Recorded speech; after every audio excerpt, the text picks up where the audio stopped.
हं. तर ती बंद झाल्याने मी रक्ताके देऊन आलोय.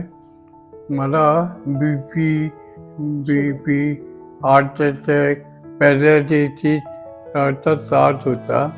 मग मी इथे येऊन उपचार करून घेतले. मला आता बरोबर. नमस्कार, माझं नाव सुप्रिया सतीश रानडे. मी रत्नागिरीतून आले. हे माझे मिस्टर सतीश रानडे. आत्ता त्यांनी काय त्रास झाला होता ते तुम्हाला सांगितलं आहेच, पण त्यांना बोलता येत नसल्यामुळे आता मी कंटिन्यू करते की अधिक तऱ्हेने त्यांना काय होत होतं. पहिली गोष्ट म्हणजे 5 वर्षापूर्वी त्यांना जो अटॅक आला त्याच्यातनं BP शूट झालं होतं, शुगर शूट झाली होती, त्याच्यानंतर प्रेशर पण शूट झालं होतं. आणखी मुख्य हे झालं होतं त्यांना असं पॅरालायसिस ज्याला म्हणतो की हातावरून तो गेला होता. त्यामुळे लिहिता येत नव्हतं, बोलता येत नव्हतं, वाचा गेली होती. हे असं सगळं झाल्यानंतर मग आम्ही इथे कोल्हापूरला नेचर हिल या एका निसर्गोपचार केंद्रामध्ये आलो आणि तिथे हे सगळं एकंदर दाखवलं. त्यांनी चेकअप केलं आणि त्या चेकअप नंतर ट्रीटमेंट सुरू झाल्या. त्याच्यामध्ये पायाला सुद्धा त्यांच्या एक्झिमा झाला होता या सगळ्यामध्ये, आणि पायाचे पोपडे निघाले होते असे पूर्णपणे सालकट अशी म्हणतात ती निघाली, ती हिचिंग व्हायचं पायाला आणि ब्लिडिंग सुद्धा व्हायचं. तर हा सगळा त्रास त्याच्याबरोबर होताच. तर हे सगळ्यावरती त्यांनी चेकअप करून नंतर जे ट्रीटमेंट दिल्या, उपचार दिले, तर त्या उपचारांमध्ये हे सगळं नॉर्मल केलं. आधी BP जे शूट झालं होतं वगैरे ते सगळं नॉर्मल केलं, शुगर वगैरे, आणि ते नॉर्मल केल्यानंतर बाकी रेग्युलर ज्या ट्रीटमेंट्स आहेत तर त्या त्यांना दिल्या होत्या. म्हणजे मसाज आहे, त्याच्यानंतर हिप बाथ आहे, स्टीम बाथ आहे, सन बाथ आहे, अशा मळ बाथ आहे, अशा सगळ्या ट्रीटमेंट दिल्या आणि मसाज केला होता. त्याच्यानंतर क्लिझनिंग हा एक असतो, म्हणजे पोट साफ होण्यासाठी सुद्धा जो उपचार असतो तोही त्यांना दिला होता. वॉकिंग असायचं. त्याच्यानंतर सगळे ज्या योगाच्या थेरपी असतात आपल्या, तर ते सुद्धा योगासनं वगैरे असं त्यांच्याकडनं ती त्यांनी करून घेतली. त्यांना प्रथम बसता सुद्धा येत नव्हतं, म्हणजे ही अवस्था होती. पण नंतर हळूहळू त्याच्यात सुधारणा झाली आणि आत्ता या स्टेजला घेतलं तर काही, म्हणजे आता मध्ये आता आम्ही रिपोर्ट काढले, सगळे BP शुगर सगळे रिपोर्ट काढले, तर त्या लॅब रिपोर्टमध्ये सुद्धा सगळे रिपोर्ट नॉर्मल आले. म्हणजे आत्ता आम्हाला वाटलं होतं की त्यांचं शुगरमुळे कदाचित डायलिसिस वगैरे नंतर लागेल की काय, कारण किडनीपर्यंत ते दुखणं गेलं होतं आत्तापर्यंत. परंतु तसं न होता तेही रिपोर्ट किडनीचे सगळे त्यांचे नॉर्मल आले आणि ह्याच ट्रीटमेंट पुढे कंटिन्यू करून आज 1 महिना आम्ही इथे राहून हे सगळे उपचार घेतले आणि आत्ता ह्या क्षणाला, ह्या घडीला अतिशय त्यांना छान वाटतंय, हलकं वाटतंय, असं स्ट्रेसलेस वाटतंय आणि ते एकदम मस्त असे मूडमध्ये मजेत आहेत. हां, तर याच्यामध्ये आणखीन एक वैशिष्ट्य सांगायचं म्हणजे गेले तर 5 वर्षापासूनचं दुखणं होतं, तर काही हॉस्पिटलमध्ये आम्ही जे काही उपचार घेत होतो त्याच्यात इन्शुलिन त्यांना लागलं होतं शुगर शूट झाल्यामुळे, आणि इन्शुलिनचे 3-3 डोस द्यावे लागायचे. मेडिसिन तर सगळ्याच प्रकारची होती, BP पासूनची टॅबलेट होते त्या, आणि अखंड जवळपास 16 प्रकारच्या टॅबलेट्स होत्या आणि इन्शुलिन हे 3 वेळा द्यावं लागायचं. तर आत्ता इथे येऊन जेव्हा उपचार घेतले आणि त्या ज्या लॅब मगाशी मी म्हटलं की लॅब रिपोर्ट आम्ही काढले आणि ते इतके नॉर्मल आले की नंतर मग ह्याची काही गरजच भासली नाही. आणि आत्ता महिनाभर इथे जे आहोत आम्ही, त्याच्यामध्ये कुठचीही गोळी नाही, कुठचंही इंजेक्शन किंवा इन्शुलिन नाही, अशा ह्याच्यामध्ये आम्ही राहिलेलो आहोत. आणि त्यातनंच ते जे काही रिपोर्ट आले ते अतिशय चांगले आले. पण त्यांना त्यातनं म्हणजे औषधं नाहीत, आपल्याला कसं टेन्शन असतं की मी औषध घेतलं नाही तर मला काय होतं, तर ते टेन्शन सुरुवातीला आम्हालाही होतं, नाही असं नाही, पण ते नंतर अक्षरशः निघून गेलं. म्हणजे तो कॉन्फिडन्स वाढला की ह्या सगळ्याला गोळ्यांची काहीच गरज नाही. आपण योग्य तऱ्हेने आहार, व्यायाम आणि अशा सगळ्या जर का पद्धती, थोडक्यात लाईफस्टाईल जर का आपण आपली चेंज केली तर ह्याच्यात नक्की फरक पडू शकतो. हा अनुभव घेतला आणि त्या अनुभवाप्रमाणे आता आमचं हे रुटीन सुरू आहे. हॉस्पिटलमधून आम्ही जे आलो ना, तर न्यूमोनिया होऊ नये, मग हे सगळं मी सांगितलं आता, त्याच्यावर उपचार चालू होतेच. मग आता ते होऊन आम्ही बाहेर पडायला पाहिजे ना, तर तसं नाही. तर डॉक्टर म्हणाले नाही, त्यांना न्यूमोनिया होण्याची पण शक्यता आहे या सगळ्यामध्ये, आणि न्यूमोनिया होऊ नये म्हणून त्यांनी नाकाने नळी घालून अन्न घालायचं. तर नळी त्यांनी घातली, पण अन्न आम्हाला घालावं लागत होतं. हॉस्पिटलला असताना सिस्टर द्यायच्या सगळं लिक्विड फॉर्ममध्ये, पण घरी मी काय करू हा माझ्यापुढे प्रश्न होता. आणि म्हणून मग नंतर नेचर हिलचं इथे कळलं आणि आम्ही आलो. तर डॉक्टर मंगल गणपती सावळगी ह्यांनी सांगितलं की त्याच्यात काही अवघड नाहीये, ते आपण करू शकतो. त्यांनी मला हा कॉन्फिडन्स मिळवून दिला आणि म्हणून मी इथे आल्यानंतर त्यांनी जे काही मला शिकवलं की फिडिंग कसं करायचं, नळी आधी घातलेलीच आहे पण फिडिंग कसं करायचं, त्यांना नळीला त्रास न होता ते शिकवलं मला. त्यांनी स्वतःही केलं, मलाही शिकवलं आणि ते मी शिकले. आणि ते जे काही फिडिंग केलं त्यातनं त्रास न होता त्यांचं पोट भरायला लागलं, अन्न पोटात जायला लागलं आणि मग पुढे नंतर तर ती नळी लागलीच नाही. इतकी इम्प्रुव्हमेंट झाली. म्हणजे बोलायचं झालं तर खूप आहे कारण ते इतकं विस्ताराने आहे ना की असं नाहीये. फार तर अटॅक होऊन लोक ऍडमिट होतात, सर्जरी होते, पण एवढी ऍट अ टाइम दुखणी नसतात की जी यांना 5 बघा ना, 5 आहेत. 2दा ग्राफी, 2दा प्लास्टी, 1 हर्निया आणि नागिन. हे एवढं 5 ऍट अ टाइम झाल्यामुळे क्रिटिकल म्हणजे कुठलाही डॉक्टर झाला तर एका वेळी एकच करू शकेल ना, आणि सगळं करायला गेलं की कसं होणार मग ते आणि त्याच्यातच हे म्हणजे तो पायाचं झालं तो एक्झिमा. तर असं हे एट अ टाइम ज्याला आहे ना आणि खूप सिव्हिअर, तर त्यांना अशी भीती असते काय होईल.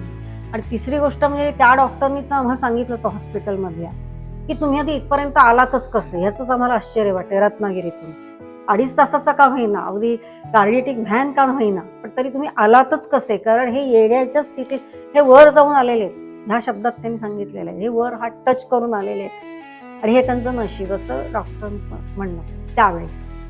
आणि मग आता असं जर का आहे एवी तेवी काहीतरी होणारच आहे, मग काय व्हायचंय त्याला आता मनाची तयारी करून इथे आलो. आणि एवढे रिझल्ट आम्हाला मिळतील ह्याची आम्हाला अजिबात गॅरंटी वाटत नव्हती पूर्वी.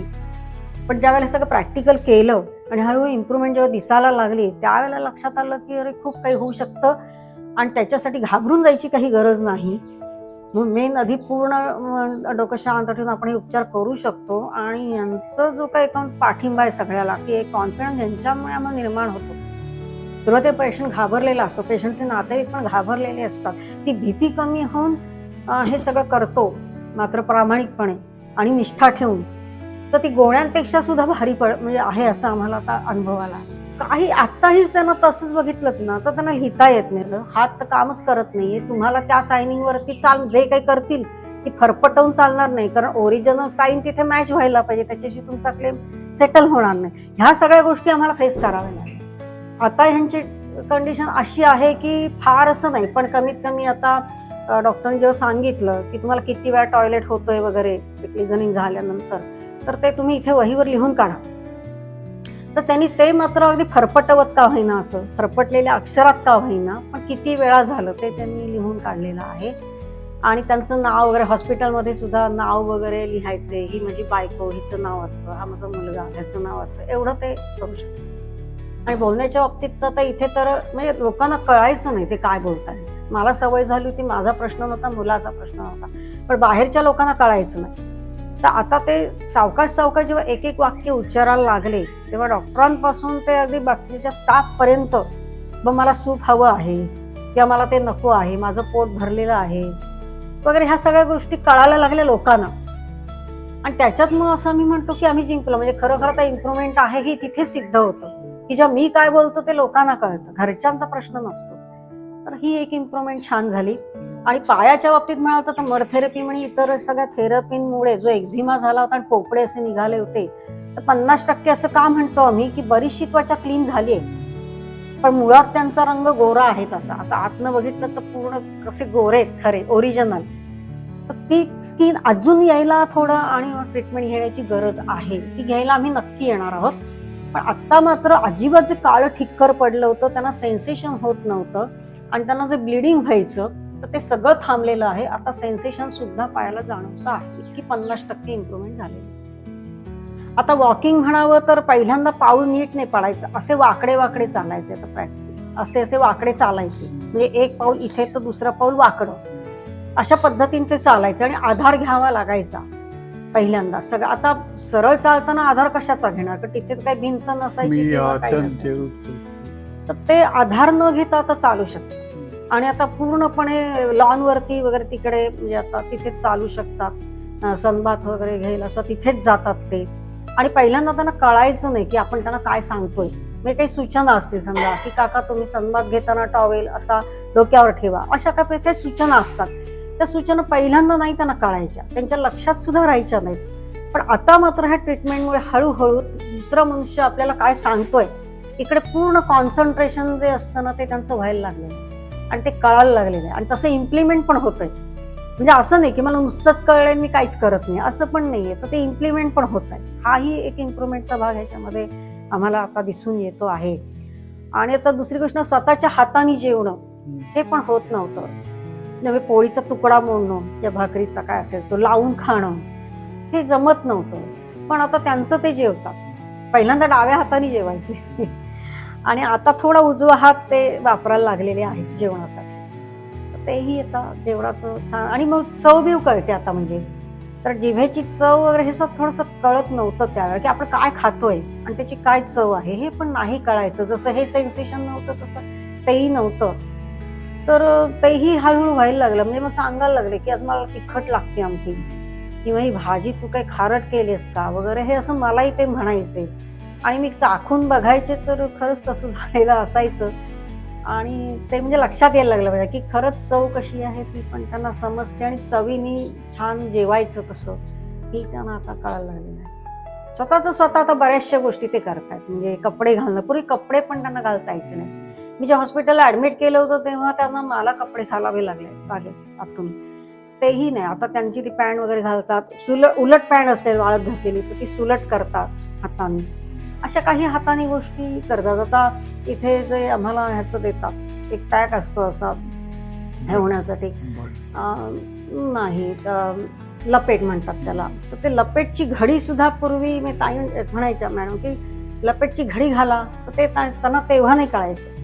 पण हळूहळू ती घडी कशी घालायची ते जेव्हा समज दाखवलं त्यावेळी प्रॅक्टिकली ते घडी पण आता घालायला लागले. आपलं अपडेट ठेवायला लागले. थँकफुल असं आहे की हॉस्पिटलला आमचा तसा वेळ खूप गेला आधी, पण त्या मानाने इम्प्रुव्हमेंट नाही. म्हणजे कसं व्हायचं, पुन्हा तेच व्हायचं. वास्तविक तिथं मला कशी अपेक्षा होती, एवढ्या स्ट्रॉंग औषधं गोळ्या आहेत ना, इन्शुलिन एकही चुकवलेलं नाही आम्ही. काही लोक काय करतात मध्येच चुकवतात, तसं मिस नाही केलेलं. आणि मिस न करता सुद्धा जो एक रिझल्ट यायला हवा कंटिन्युअस. आता प्रेशरवर ते कंटिन्यूस राहिला पाहिजे किंवा शुगर वगैरे आहे ना, कारण पथ्य पण मी पाळत होते, कारण ते खाण्यावर पण असतं, आपल्या आहारावर असतं.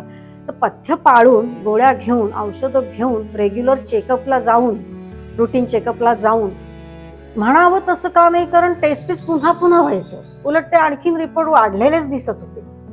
मग आम्ही जर विचारलं की वाढलेले का आहेत तर त्याच्यावरती त्यांचं काही उत्तर नसायचं. दुसरी गोष्ट म्हणजे एक्झिमाचं पण तेच, मलमल लावली गोळ्या घेतल्या, मी म्हणायचे की ह्यातलं थोडं तरी कमी व्हायला पाहिजे ना, मग ते का कमी होत नाही तर म्हणे ते तुम्हाला कंटिन्यू करावंच लागेल. म्हणजे त्याच्यावर पण त्यांचं काही उत्तर नव्हतं. कशावरती उत्तरं जिथे मला मिळाली नाहीत ती इथे मला नेचर हिलमध्ये डॉक्टर मंगल गणपती सावळगी यांनी मला ती पूर्ण माझ्या प्रश्नांसह ती उत्तरं दिलेली आणि त्याचं सॉर्ट आउट झालेलं आहे, सोल्युशन निघालेलं आहे आणि शंकांचं निरसन आमचंही झालेलं आहे आणि प्रॅक्टिकली कसं इम्प्रुव्हमेंट होते आहे ते आम्ही अनुभवलेलं आहे. आता 1 महिना आम्ही राहिलो इथे तर खूप छान वाटलं, खूप बरं वाटलं. म्हणजे आता इव्हन काही हवा कशी घ्यायची, हवा खायचीच कशी मुळात आधी, ती शुद्ध कधी असते, सगळ्याच सीझनला ती शुद्ध नसते.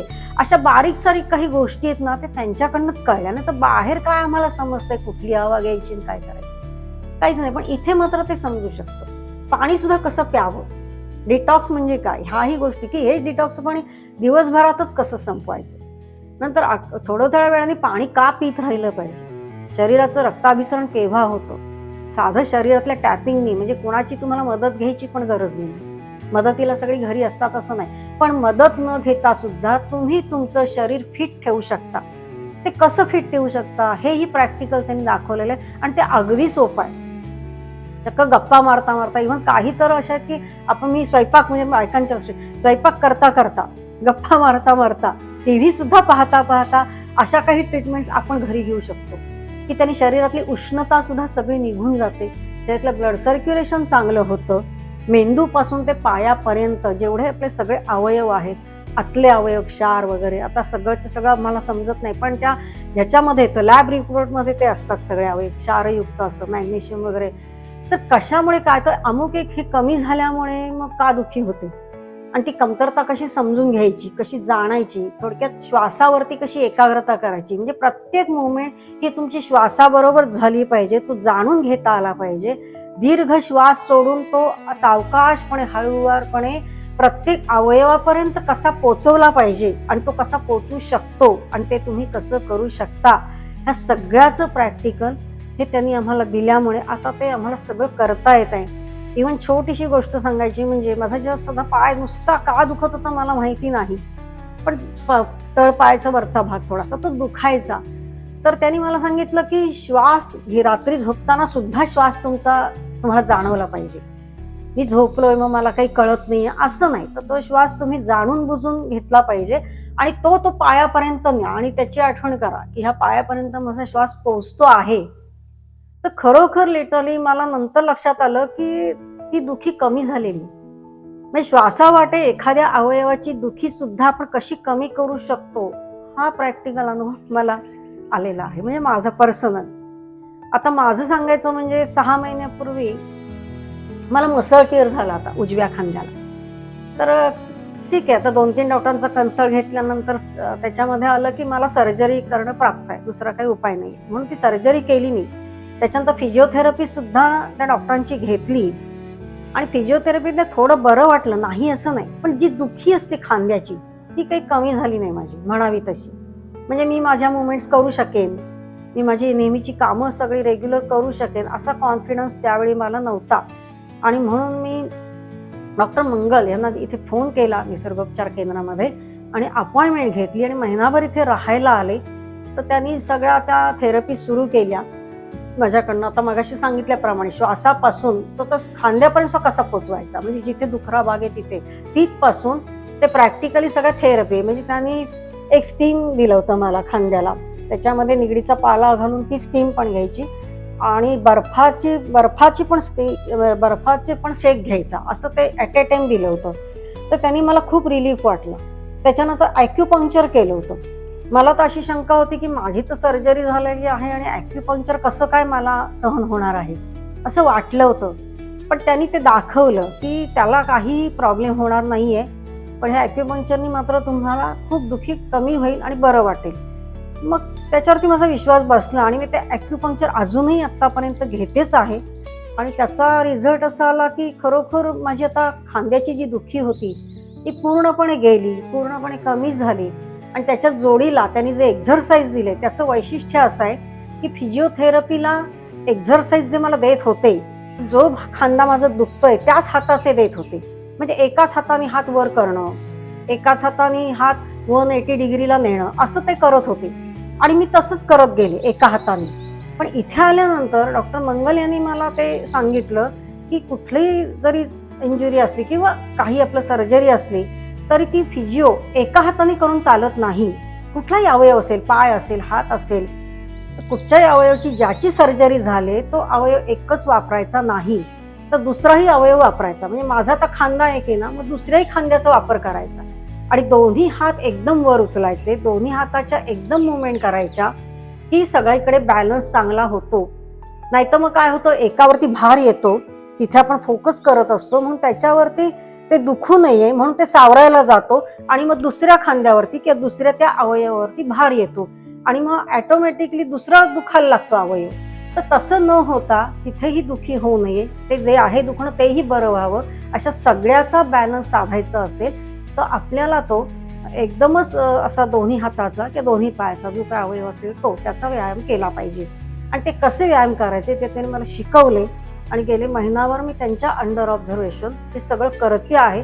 ते म्हणजे उदाहरणार्थ असं की हा हात जर मला असा करायचा, अगदी कवायत जशी शाळेत असताना आपण लहानपणी कवायत करायचो तर ही अशी, किंवा हा हात अशा पद्धतीने बरोबर खांद्याच्या रेषेमध्ये दोन्ही हात सरळ आले पाहिजेत आणि हा जो पंजा आहे त्याचा अंगठा आहे तो पाठीमागच्या बाजूला असा वळला पाहिजे. म्हणजे जशा या हाताच्या मुवमेंट्स आहेत तशाच या हाताच्या सिमिलर व्हायला पाहिजेत. आणि ते त्यांनी शिकवल्यामुळे बऱ्याचशा प्रमाणात अगदी जवळपास 100% ह्या खांद्याला मला आता ताकद यायला लागलेली आहे पूर्णपणे. म्हणजे फार मी कुठले उचली अजून काही केलेली नाही किंवा तसा प्रयोग केलेला नाही, परंतु रेग्युलर ज्या हालचाली आहेत त्या अशा अशा अशा अशा अशा. हा येत नव्हता माझा हात, आणि तो कानाच्या सरळ रेषेत यायला पाहिजे, तो असा वाकडा इकडा माझं दुखतंय म्हणून असं असं नाही चालायचं. जसं आपण हे पूर्णपणे प्रॅक्टिकल छानपणे सिमिलर करू, तसं आपला तो अवयव डॅमेज न राहता त्याच्यामध्ये ताकद येऊन इम्प्रूव्हमेंट चांगल्या प्रकारे होते. हा माझा अनुभव, आणि आता ते मी सगळं करू शकते. आता तर मला महिन्यानंतर असा एक कॉन्फिडन्स यायला लागलाय की घरी जाऊन आधी कुकर लावण्यापासून, की डॉक्टर तर म्हणाले कुकर वगैरे तुम्ही उचलायचंच नाही, हेच मला सर्जरी झालेल्या डॉक्टरने सांगितलं होतं. पण आता मला असं वाटतंय काही त्याच्यात मध्ये अवघड नाहीये. मी दोन्ही हाताने व्यवस्थित कुकर लावू शकते आणि माझी कामं मी व्यवस्थित करू शकते. आता माझ्या मिस्टरांची काय अवस्था आहे तुम्ही मगाशी पाहिलीतच, तर काही थोडी त्यांना मदत अजून लागते आणि रिस्क नको म्हणून मी ती करते सुद्धा. त्या दृष्टीने त्यांचंही मी आता करू शकते, काही करायची गरज लागलीच तर, आणि माझंही करू शकते. ओके, तर अशा पद्धतीने खूप छान आहे हे नेचर हिल. सगळ्या प्रकारच्या थेरपीज, सगळ्या प्रकार, आणि मुख्य इथला स्टाफ पण खूप चांगला आहे की सगळ्या बाबतीत आपल्याला जे जे हवं आहे त्या सगळ्याची मदत त्यांच्याकडनं मिळते. आणि मेन डॉक्टर तर मंगल सावळगी, ह्या तर अगदी प्रत्येक गोष्ट इतकी छान समजावून सांगतात की कुठली शंकाच राहत नाही. मुळात आधी शंकाच राहत नाही, आणि जर का ती राहिली तर प्रत्येक शंकेला त्यांच्याकडे अगदी पूर्ण सायंटिफिक तो अगदी आराखडा दाखवून, प्रत्येक अवयवाचे कसे, स्नायूचं काम कसं आहे, प्रत्येक अवयवाचं काम कसं आहे, हे सगळं नीट समजावून सांगून, म्हणजे अगदी प्रूफिंगच आहे त्यांच्याकडे. हा अवयव आहे ना, मग त्याच्यामध्ये स्नायू कसे आहेत, ते तुमचे कमकुवत कसे आहेत, मग ते स्ट्रॉंग कसे होतील, तुम्ही मनाने कसे स्ट्रॉंग व्हाल, मन स्ट्रॉंग झालं की शरीर कसं स्ट्रॉंग होतं, मग श्वास कसा सुधारतो. तर ह्या सगळ्या गोष्टी त्या इतक्या, म्हणजे त्या डॉक्टरच आहेत अर्थात, पण तरी प्रत्येक डॉक्टर एवढा वेळ आपल्याला देऊ शकत. हा माझा अनुभव आहे. कितीतरी ठिकाणी आम्ही डॉक्टरकडे जात नाही का, जातो, पण एवढा वेळ कुठलाही डॉक्टर देऊ शकत नाहीत. ते मात्र डॉक्टर मंगल ह्या आपल्याला प्रत्येक पेशंटला वेळ देऊन हे सगळं त्यांच्याकडनं करवून घेतात, आणि ते करवून घेतात म्हणूनच आपला विश्वास बसून आपल्याला खरोखर आतून इम्प्रूव्हमेंट जाणवते. आणि आतूनच सगळं जाणवणं हे फार महत्वाचं आहे. वरवर मी कशी दिसते ह्याला काही नाही, कारण ते दुसऱ्याला दिसतंय, दुसऱ्याला नाही, मला स्वतःला वाटलं पाहिजे की मी इतकी फ्रेश आहे,